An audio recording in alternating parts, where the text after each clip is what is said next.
पूर्व जन्म के कर्मों से ही हमें इस जन्म में माता पिता भाई बहन पति पत्नी प्रेमिका मित्र शत्रु सगे संबंधी इत्यादि संसार के जितने भी रिश्ते नाते हैं वे सब मिलते हैं, क्योंकि इन सब को हमें या तो कुछ देना होता है या इनसे कुछ लेना होता है।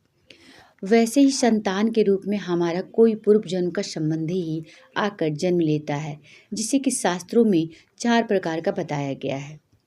ऋणानुबंध, पूर्व जन्म का कोई ऐसा जीव जिससे आपने ऋण लिया हो या उसका किसी प्रकार से धन नष्ट किया हो, वह आपके घर में संतान बनकर जन्म लेगा और आपका धन बीमारी और व्यर्थ के कार्यों में तब तक नष्ट करेगा जब तक कि उसका हिसाब पूरा ना हो जाए।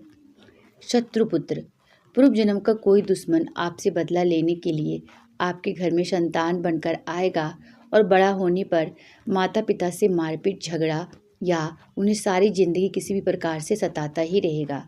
हमेशा कड़वा बोलकर उनकी बेइज्जती करेगा, वह उन्हें दुखी रखकर खुश होगा।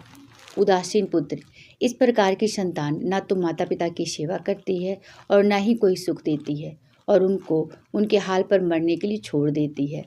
विवाह होने पर यह माता पिता से अलग हो जाती है।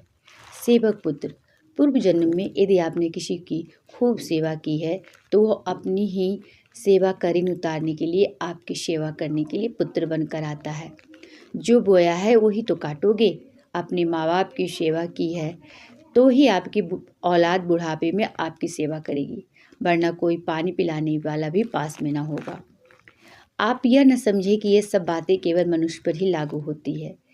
इस प्रकार में कोई सा भी जीव आ सकता है। जैसे आपने किसी गाय की निस्वार्थ भाव से सेवा की है तो वह भी पुत्र या पुत्री बनकर आ सकती है।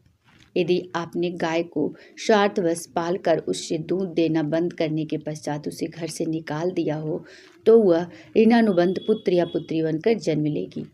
यदि आपने किसी निरपराध जीव को सताया है तो वह आपके जीवन में शत्रु बनकर आएगा। इसलिए जीवन में कभी किसी का बुरा नहीं करें। चूँकि प्रकृति का नियम है कि आप जो भी करोगे उसे वह आपको इस या अगले जन्म में वह 100 गुना कर देगी। यदि आपने किसी को 1 रुपया दिया है तो समझो आपके खाते में 100 रुपये जमा हो गए। यदि आपने किसी को 1 रुपया छीना है तो समझो आपकी जमा राशि से 100 रुपया निकल गए। जरा सोचो कि आप कौन सा धन साथ लेकर आए थे और कितना साथ लेकर जाओगे। जो चले गए वो कितना सोना चांदी साथ ले गए। मरने पर जो सोना चांदी धन दौलत बैंक में पड़ा रह गया, समझो वह व्यर्थ ही कमाया। औलाद अगर अच्छी और लायक है तो उसके लिए कुछ भी छोड़कर जाने की ज़रूरत नहीं, खुद ही खा कमा लेगा। और अगर बिगड़ी और नालायक औलाद है तो उसके लिए जितनी मर्जी धन छोड़कर जाओ वह चंद दिनों में सब बर्बाद करके ही चैन लेगा। मैं मेरा तेरा सारा धन यहीं का यहीं धरा रह जाना है, कुछ भी साथ नहीं जाना है, साथ सिर्फ नेकियां ही जाएंगी। और ये सारी जानकारी मुझे इंटरनेट से प्राप्त हुई है। इस पर मेरा चैनल कोई दावा नहीं करता है। और यदि वीडियो अच्छी लगी हो तो वीडियो को लाइक और चैनल को सब्सक्राइब जरूर करें।